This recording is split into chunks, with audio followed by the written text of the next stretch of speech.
Olá, amigos, sejam bem-vindos a mais um vídeo de estudo, né? Vamos agora partir para o quarto vídeo dessa série de estudo do livro de Shemot, agora entrando no capítulo 3.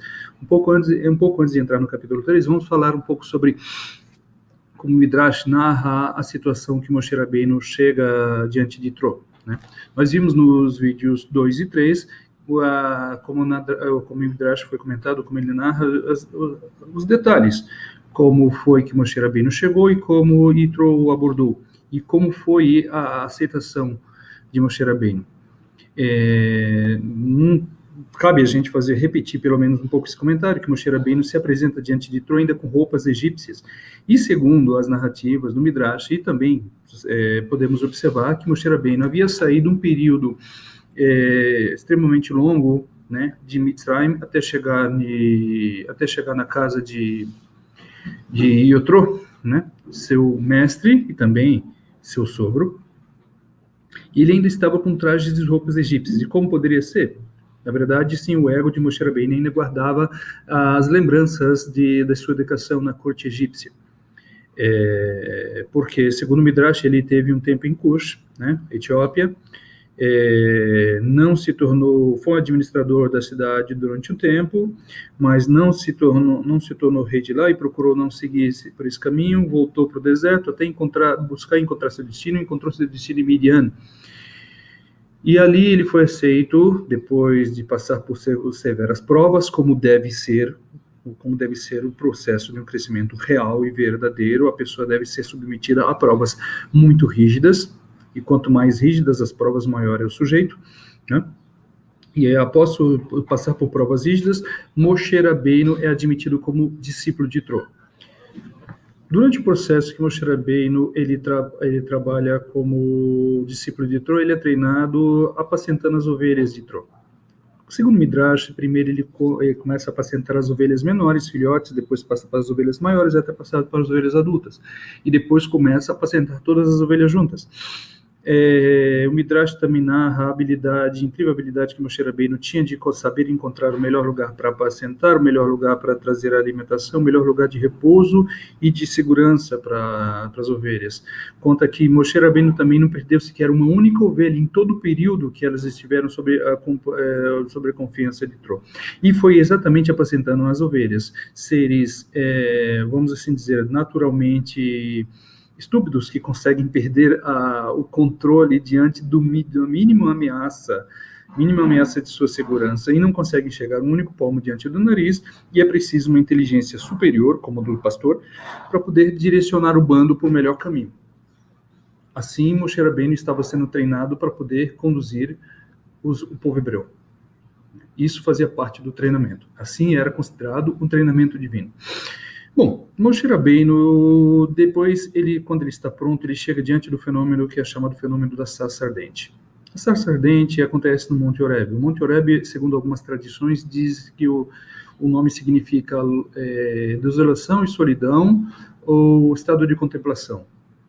Na verdade, é o seguinte, é o estado em que a pessoa ela está se preparada para atingir. Na verdade, a pessoa está o estado que a pessoa já está pronta para poder atingir o estado de místico que vai ser revelado, o estado místico superior. No caso, o seguinte, Moshe Rabbeinu, ele vê um fenômeno e o chama a atenção. Ele via uma sarça que se ardia e não se consumia. Segundo o comentário rabínico, na flora da região, a sarça seria o mais inferior dos seres vegetais. Porém, era exatamente dali que Deus achou para poder falar no meio. Porque isso mostra que Deus não se furta a falar de nenhum ponto da sua criação.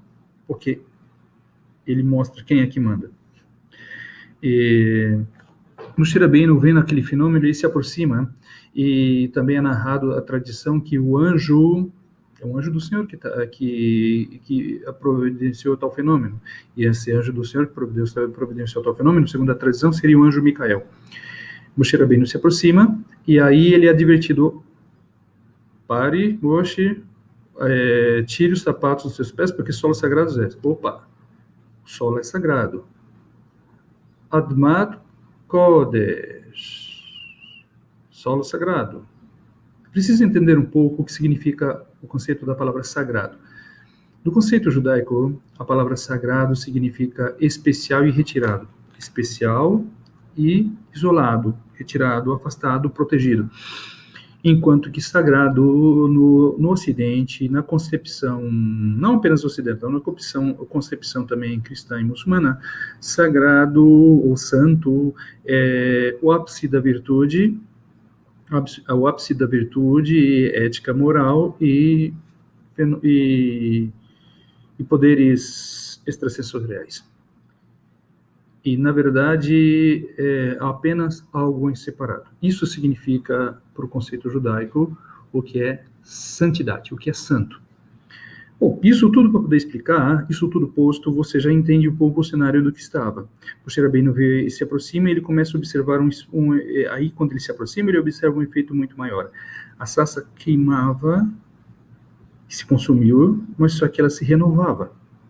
Então, o milagre era muito maior do que se queimava e não se consumia. Na verdade, ela se consumia e se renovava constantemente, para poder mostrar que a providência ela tem total controle o tempo inteiro sobre a criação. Disto posto, Moshe Rabbeinu recebe a revelação divina e Hashem já fala o que estava acontecendo. Hashem narra que chegou a ele o clamor do povo, que estava no ápice, no ponto mais alto da opressão que estava sofrendo sob o domínio do imperador egípcio, do faraó, sob o domínio de faraó. E aí o que simboliza isso? Significa que a alma, quando ela está aflita pelas demandas do corpo, chega num ponto que ela grita e recolhe ajudas dos mundos celestiais e divino. E foi escutado. Então, Moshe Rabbeinu agora estava diante de uma revelação. Conta-se nessa revelação, alguns textos antigos, né, alguns textos antigos em aramaico, dizem que Moshe Rabbeinu, quando teve essa revelação, por um breve instante, um instante não humano, o seu corpo foi transfigurado em fogo, subiu às alturas celestiais e ele pôde verificar todos os mundos, ele pôde visualizar todos os mundos, alto e baixo, desde o Guénon até os céus, e ele também entendeu a sua missão, descobriu as coisas sobre tempos futuros, viu como ele seria o mestre daquela geração e como continuaria a ensinar mesmo depois de que a sua vida terrena teria findado. Também visualizou a construção e a destruição do primeiro templo, a reconstrução do segundo templo, a destruição também e a vinda da era messiânica, a vinda de Mashiach e da era messiânica. Bom, a partir daí depois, Moshe Rabbeinu recebe a sua missão, né? Mas aí a sua missão fica para o próximo vídeo, tá? Se você gostou desse vídeo, por favor, dê like, tá? Compartilhe com seus amigos e ajude o canal. Vamos trabalhar aos poucos, fato a fato não, trecho a trecho, capítulo a capítulo, trechos especiais, até que a gente tenha uma conclusão do livro de Shemot, tá ok? Dúvidas vocês podem fazer embaixo no comentário, vocês podem também dar sugestões e depois, de repente, uma dúvida, uma questão especial que alguém venha fazer, pode também se tornar um tema de um próximo vídeo, tá ok? Até mais, amigos. Bye, bye.